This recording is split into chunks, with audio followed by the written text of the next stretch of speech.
Hello students, अगर आप लोग बीए फर्स्ट ईयर के फर्स्ट सेमेस्टर में एडमिशन ले चुके हैं तो इसके न्यू बैच 2027-28 की क्लासेस हम ऑल सब्जेक्ट के लिए स्टार्ट कर चुके हैं। आज की वीडियो में हम बीए फर्स्ट सेमेस्टर के हिंदी काव्य का यूनिट नंबर 3 स्टार्ट करने वाले हैं। यूनिट नंबर 2 तक सारी वीडियोस मैंने अपलोड कर दी है, तो आप चेक करके पढ़ लीजिएगा। आपको हिंदी काव्य की प्लेलिस्ट इसी वीडियो के डिस्क्रिप्शन बॉक्स में मिल जाएगी। देखिए, अगर आप मेजर या माइनर सब्जेक्ट के रूप में हिंदी काव्य पढ़ रहे हैं तो दोनों बच्चों के लिए ये क्लासेस इम्पोर्टेंट होने वाली हैं, क्योंकि जितनी भी वीडियोस हम अपलोड करते हैं वो सभी बच्चों के लिए होती है, ऑल यूनिवर्सिटीज के बच्चों के लिए। तो हिंदी काव्य के यूनिट नंबर 3 में आपको पढ़ना है आदिकालीन कवि विद्यापति के बारे में। इसमें आपको विद्यापति पदावली के बारे में पढ़ना है, जिसके संपादक हैं आचार्य रामलोचन शरण। तो देखिए, इसमें आपको 3 टॉपिक पढ़ना है। क है राधा की वंदना, ख है श्री कृष्ण के प्रेम और ग है राधा प्रेम।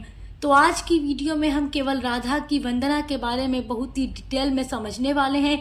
यूनिट नंबर 3 की पार्ट 2 में हम श्री कृष्ण प्रेम के बारे में पढ़ेंगे और पार्ट 3 की वीडियो में हम राधा प्रेम के बारे में पढ़ेंगे। तो देखिए, राधा की वंदना के बारे में पढ़ने से पहले चलिए हम कवि विद्यापति के बारे में जान लेते हैं। इनके जीवन परिचय को थोड़ा जान लेते हैं, जहां से एग्जाम में क्वेश्चन आ जाते हैं। देखिए, विद्यापति जी का जन्म हुआ था 1380 ईस्वी में बिहार के मधुबनी जिले के बिस्पी नामक गांव में। तो 1380 में इनका जन्म हुआ था। जो बच्चे एमसीक्यू बेस पर एग्जाम देंगे उनके लिए भी क्लासेस इंपॉर्टेंट होंगी, और जिनका रिटन पेपर होता है तो उनको पूरा ऐसे ही लिख करके आना है। विद्यापति जी के पिता का नाम था गणपति ठाकुर, और देखिए इनके गुरु का नाम था पंडित हरि मिश्र। तो आप गुरु का नाम जरूर याद रखिएगा, क्योंकि एमसीक्यूज में पूछ देता है कि विद्यापति के गुरु का नाम क्या था।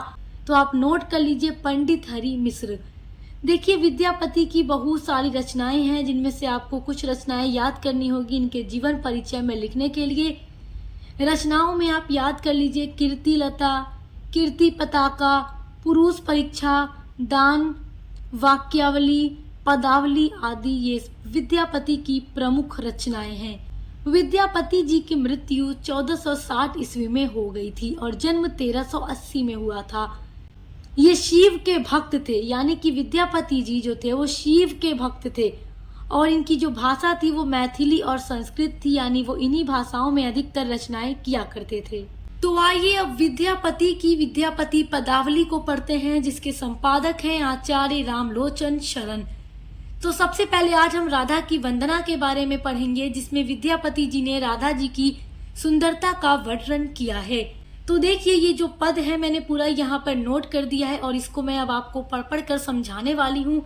देखिए, ये पद महाकवि विद्यापति की विद्यापति पदावली से लिया गया है। इसमें कवि ने राधा जी के सुंदर रूप की प्रशंसा की है। इस पद में कवि राधा जी की सुंदरता का वर्णन करते हुए बताते हैं कि उनके जैसा सुंदर रूप पूरे संसार में किसी का नहीं है। यानी कि कवि कहते हैं कि राधा जी की सुंदरता जो है, उतनी सुंदरता इस पूरी संसार में किसी की नहीं है। इनका रूप सबसे ज्यादा सुंदर है। तो देखिए, पहली लाइन है, देख देख राधा रूप अपार। अब देखिए, इस लाइन में कवि विद्यापति जी क्या कहते हैं। कवि कहते हैं कि राधा जी का रूप बहुत सुंदर है। उन्हें जितनी बार देखते हैं उतनी बार उनका सौंदर्य और अच्छा लगता है। उनका रूप देखकर मन नहीं भरता, यानी राधा जी की सुंदरता जैसा इस विश्व में, इस संसार में किसी की सुंदरता नहीं है। दूसरी लाइन है, अपुरूप के बीही आनी मिला ओल खीती तल लाभ निसार। ये सार यहीं पर होगा, ठीक है, स्पेस नहीं था इसलिए नीचे लिखा हुआ है। अब देखिए, इसमें क्या कहते हैं कवि। इस लाइन में कवि कहते हैं कि भगवान ब्रह्मा ने दुनिया की सारी सुंदर चीजों का सबसे अच्छा भाग लेकर राधा जी को बनाया है, इसीलिए राधा जी सबसे ज्यादा सुंदर है पूरे संसार में। यानी कि क्या कह रहे हैं कवि कह रहे हैं कि ब्रह्मा ने दुनिया की जितनी भी सुंदर चीजें हैं उन सभी को लेकर के, उन सभी सुंदर चीजों का सबसे अच्छा भाग लेकर के राधा जी को बनाया है, इसीलिए वो इस संसार में सबसे अधिक सुंदर हैं।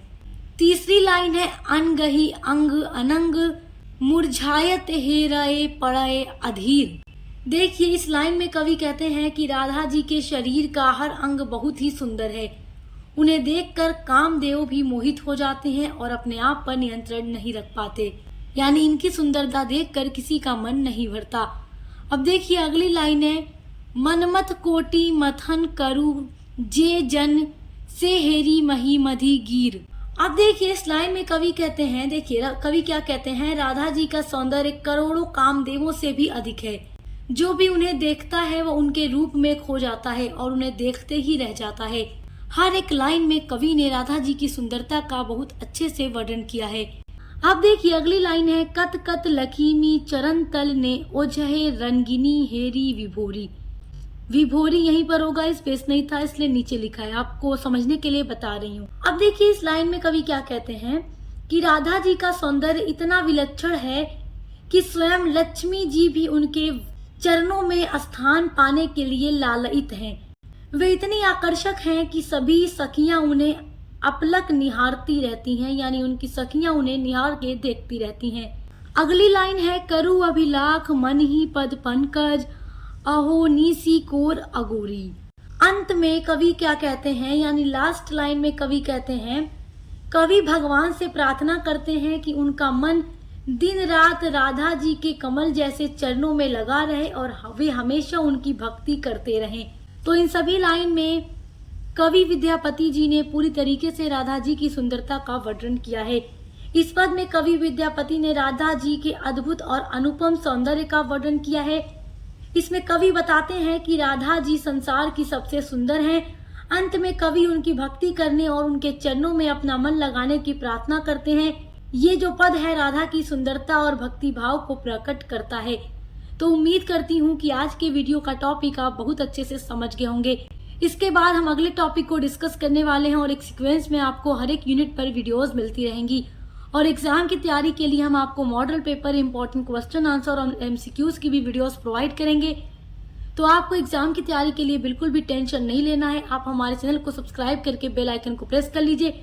आपको हमारे चैनल पर बीए के हर एक सब्जेक्ट की क्लासेस, मेजर, माइनर, को करिकुलर की वीडियोस मिलती रहेंगी, जिनके थ्रू एग्जाम की आप अच्छी तैयारी करते रहेंगे। Best of luck. हम मिलते हैं अगली वीडियो के साथ।